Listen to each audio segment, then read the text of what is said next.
on chess.com.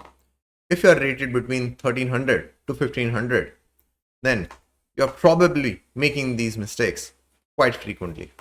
So let's look at some games from your rating range and see how exactly to fix them. So I've taken these games from some random people on chess.com and we'll try to learn some instructive things from that. So let's get started. e4, e5, knight f3, knight c6, bishop c4, knight f6, d3, h6, castle, bishop c5, c3, all normal so far. Now, typical mistake number 1.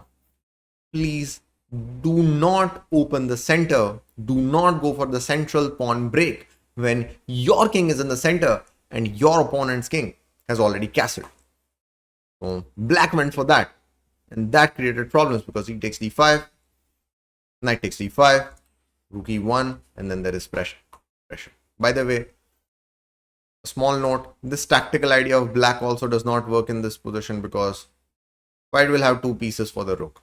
And then because of the early pawn push, black lost the important central pawn. Queen d6 also won't save them because there is d4. f6 also won't because then there is d4. Please remember, do not go for the central pawn break when your king is in the center. Now, let's discuss further. So, black is threatening queen takes h2 and white has to deal with it. So, typical mistake number 2. Please don't make unnecessary pawn moves in front of your king because that creates long-term weaknesses and your opponent might be able to take advantage of it at some point. So in this position, if you want to deal with this threat, play the move knight f1. Then bring the knight to g3. Your knight will be active. But please do not play the move g3 because that would create some weaknesses on your king side. So no unnecessary pawn moves in front of your king. So the next one will be more of a tip rather than a typical mistake. So if you're up in material and if your king feels under some pressure, then the first question you should ask yourself is, can I do something to exchange the queens? And in this position, white can do that by playing the move queen e7 because if the queen moves, then the bishop goes. Queen exchange is inevitable. Just this exchange and then bishop d2, and then white can even try to exchange the rooks. By the way, you have to be careful to not give up the pawn, but then yeah, so after the exchange of rooks it will be just clearly better position for white to be in because of the extra pawn.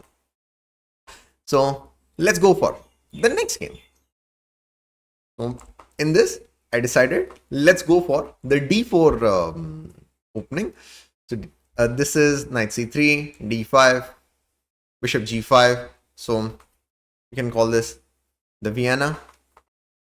Then knight f3 was played, bishop e7, e3. It's typical for black to give up this pawn. So then b5, bishop e2, castle, rook c1, bishop b7, castle, knight bd7, a3, h6, bishop h4. Everything normal so far. Now, typical mistake number 1. When you don't have a pawn in the center and when your opponent has a pawn in the center, then your objective should be to try to go for the pawn break to challenge your opponent's center. And many times I have noticed that players don't do that. So in this position, e5 is not so easy to get. c5 is possible, but this pawn would get lost. So black should play a6 and then plan for the c5 idea. And if white tries to stop it by playing b4, then this pawn has become slightly weak. This is the open file. There can be some knight b6 idea as well, and black can try to do something, and it's a position on the complex side. So please remember, if your opponent's pawn is in the center, then you must aim for the pawn break to challenge that center, and in this case also activate this bishop. Then white actually stopped that from happening by playing knight e4 and then taking control of this. Then white won a pawn, then white won another pawn. Now let me bring it to the important point that I wanted to discuss. So here it is. White is up 2 pawns.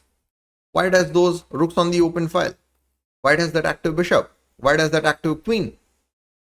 And white has the center as well. White has everything they can ask for. So in these type of positions, please remember to not take any unnecessary risks. Do not give up material unless you're absolutely sure that you'll be able to get away with them with some more material gain or some significant attack on the king. Keep things simple.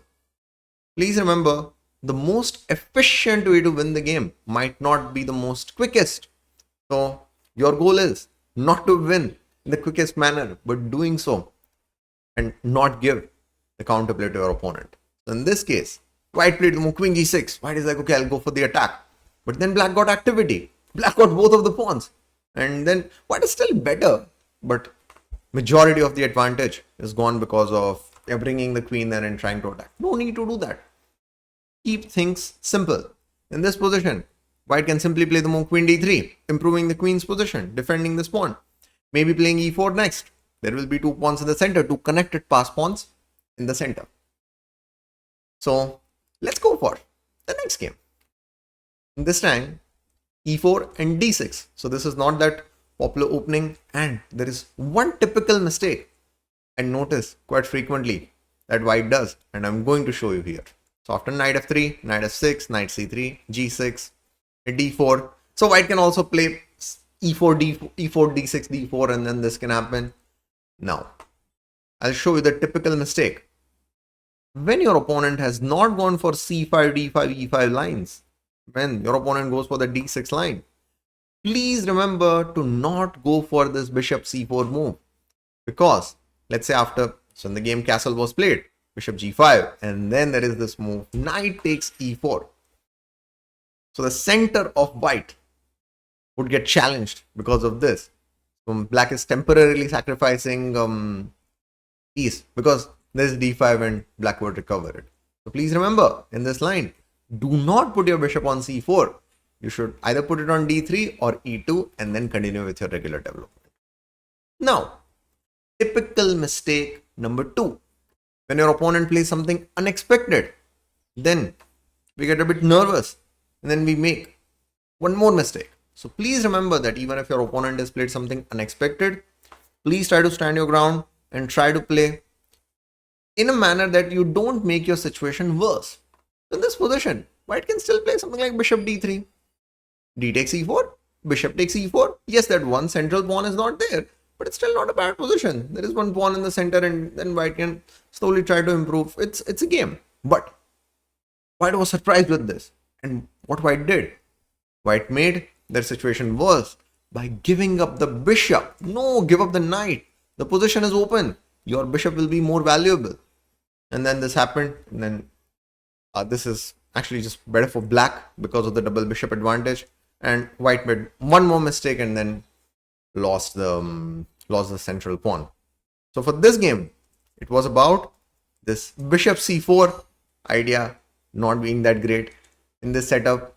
And when your opponent plays something unexpected, then please be careful and not make your situation worse. For example, here, white gave up the bishop instead of the knight. Thanks everyone for watching the video. And if you found this one instructive, then please let me know in the comments, and also let me know about some ideas of the next YouTube videos that I can make.